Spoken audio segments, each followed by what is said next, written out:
Je crois qu'avec le changement en France actuellement par la victoire de François Hollande, ça va changer beaucoup et ça va donner de nouvelles donnes. Et j'espère que le problème de Madagascar pourra être résolu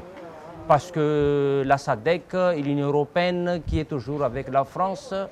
pourra toujours trouver une bonne solution une bonne fois pour toutes pour résoudre le problème de Madagascar. Le système était très raciste, très dur envers les Africains et pour moi n'avait pas de considération pour ce que les Africains apportent aujourd'hui à la culture française en ce qu'elle a de plus beau. Sarkozy est venu avec un discours insultant pour moi, avec le discours de Dakar, et c'est ce que je retiens surtout de lui. Ce serait bien aujourd'hui que la France quitte son complexe colonial et qu'elle ne voit plus en Afrique des terres où on peut venir prendre le café, le cacao, le pétrole, l'uranium, comme on veut. Et qu'elle ne voit pas seulement des pays où on peut mettre des bases militaires,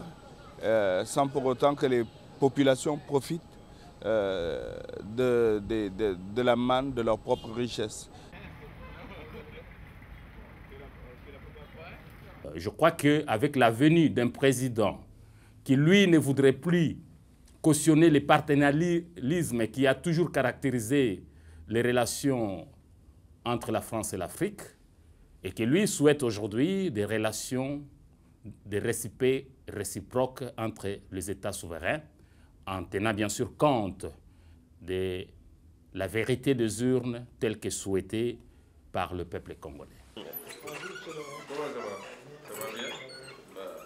Certaines personnes pensent que la France a plus ou moins des relations avec au moins le MNLA.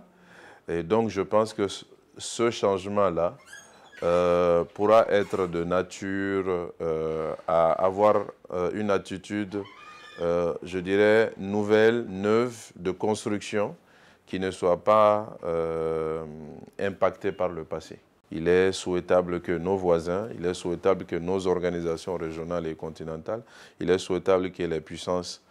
comme l'Algérie, par exemple, puissent être plus impliquées afin qu'on puisse gérer cette crise qui va forcément durer. On espère que le nouveau président français, avec son regard neuf, avec sa volonté de nous aider,